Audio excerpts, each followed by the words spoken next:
Hey Salut Friends, today we are taking a look at Cuir from the Hermessence Collection of Hermès. This was released in 2014, created by then in-house perfumer Jean Claude Ellena. Obviously with that it has reached 10 years, so I thought what's a better occasion to talk about it than now.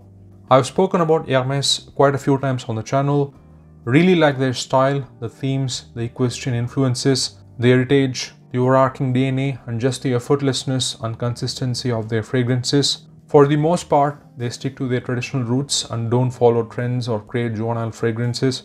I also think it's the designer house with the least gap in terms of artistry and quality between their mainstream designer signature line and the exclusive collection. Speaking of which, I'm a fan of the Hermessence collection.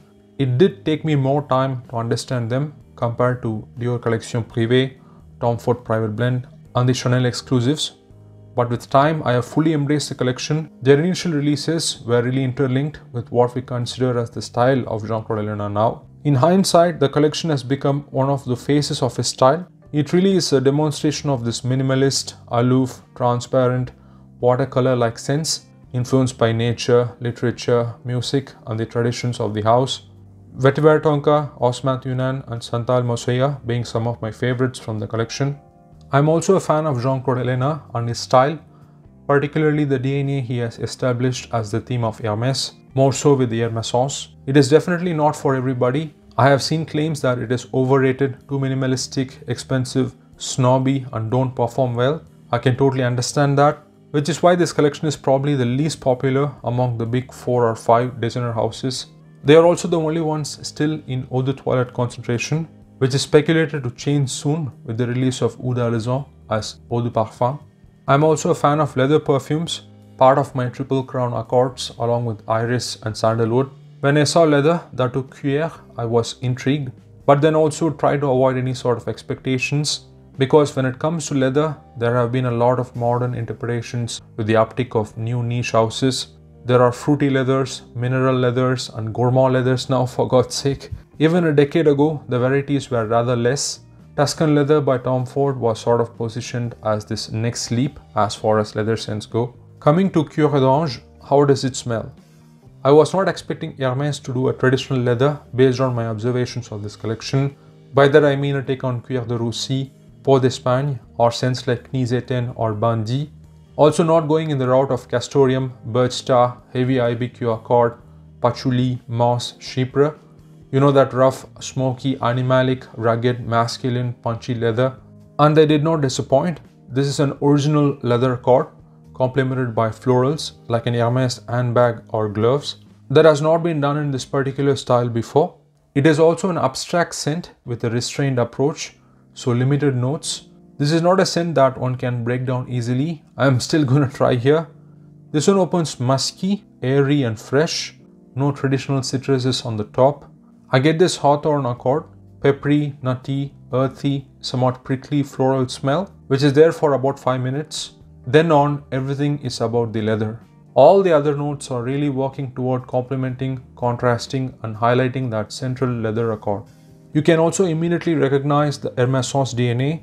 This airy, salty, orangey, smooth, mineral-like suede backbone is clearly present. The leather in here has a couple of sides to it. Side 1 is this soft, plush, tangy, salty, musky, light brown leather. Jean Claude apparently smelled a lot of leathers in the Hermès private locker in Paris and was influenced by the soft, delicate floral nuances they had and wanted to capture that in a scent. Hermès themselves have probably the most leather scents of any designer, starting with Eau de Hermès by Edmond Rodnitska. From then on, they had leather notes in Bel Ami, Equipage, Before Ellena, and now Violet Valinka and Yellow with Christine Nagel. Jean Claude himself has been building up to this kind of a leather scent profile, from a minor part in Declaration, the heliotrope in L'Eau d'Hiver, rose leather in Calicaléche, Osman Yunan, and would bring it till now with some hints of that style present in Heaven Can Wait. The notable aspect being the amount of restraint shown here, resulting in this sheer, vegetal, musky, airy, ethereal kind of leather. Noticeable earthy qualities here. Reminds me of the starchy skin of freshly picked up yams or even peanuts from the ground. There is also this dry pumpkin-like spicy character, some nutty almond-like hints as well. So clearly some vegetal undertones. The scent becomes fairly dry within a few minutes and that's how it stays for most of the wearing. There is also this slightly soapy, clean violet note, not like today's soaps, but the dry, chalky vintage soap. Not necessarily sweet, ozonic or gasoline-like, more so this dry, waxy, floral type, which gives it that luminosity and billowy quality. Additionally gives the fragrance a lot of lift from the more vegetal blonde earth tones. I am also getting hints of what could be a combination of some iris, carrot seeds and ambrette because of those vegetal, powdery, musky aspects. Probably a lot of ISO super that Ellena likes to use to give a sense of expansion. The scent indeed feels very spacious and airy, like I said in the beginning. The notes really come across like they are suspended in space, so there is really a verticality because of this contrast, like being launched from earth into the clouds. Has this celestial aura to it. Then there's a side B, which comes through later in the dry down when the sort of joyful side of the scent profile becomes a bit more serious and sinister because of how it evolves.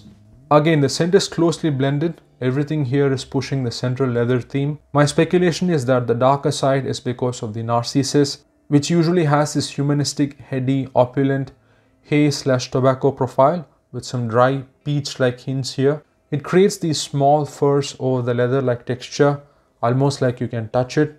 The narcissus also plays both sides, the vegetal earthy side as well as the floral, cottony, musky side, and really supports the elevation of the scent.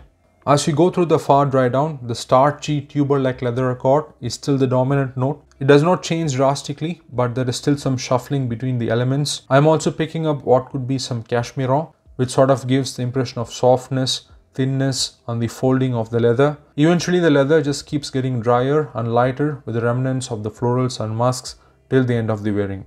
The performance is average, lasts 6 to 7 hours on me. Projection is on the softer side, more so hide and seek kind of perfume. Becomes a skin scent in 4 to 5 hours. I usually go a bit generous on the sprays with this one. Though it is really elegant, I think it has this accessory-like quality to it. By that I mean you could wear a simple cheap outfit and still dress it up like you would with an expensive watch, sunglasses or handbag. Very few fragrances lend themselves to this. I do that with Portrait of a Lady, for instance. This is one of them. Can be worn any time of the year, really. In terms of pricing, expensive for sure. Overall, I really enjoy this scent. Ellena has also talked about how the idea of angel leather came from literature, specifically from the work of Jean Giono, and how he wanted to create a discourse between softness of leather and human skin. That is evident from how the scent behaves. I also find it intriguing because he seems to have left his zone of simple beauty with citrus, woods and florals to a new one for this. He has a limited palette of 200 components apparently, so it is even more staggering how he achieved the scent profile. I really think it explored a new idea as far as leather scents are concerned. A precursor to Gallo and even Ganymede in my eyes. And I have said before that Ellena is probably the most consistent living perfumer. I would not say all his creations are to my liking, but he does not fluctuate a lot like his contemporaries and really holds high standards. Plus with this scent, it's almost like him showing that he can do something completely out of the box even near the end of his tenure at Hermès, and that too in his late 60s. So really at the later part of his career even. It is very well made, engaging to wear from start to end. Has this luxurious, enlightened and nonchalant quality to it. It reminded me of this beautiful woman I encountered in Monaco at the Metropole Cafe a couple of years ago. She had an Hermès handbag plus a couple of those orange carry-on bags from her purchases at the Hermès boutique, and she just came into the cafe. It was during the summer, so the smell of those leather goods, whatever perfume she was wearing, just created this enchanting aura that everyone there looked at her. Not necessarily in a sexual way, but just out of admiration for the way she handled herself with this effortless elegance. Cuir d'Ange really embodies that kind of idea for me. I'm hearing rumors that it might get discontinued. Hope it is not true, cause it's really a beautiful, captivating scent. It would make a lot of best lists in my book. You could write one of the best blank. I could put leathers, Hermessence, just Hermès, or Jean Claude Ellena, and it would still justify it. So there you have it. My thoughts on Cuir d'Ange. Hope you enjoyed it. Take care and ciao.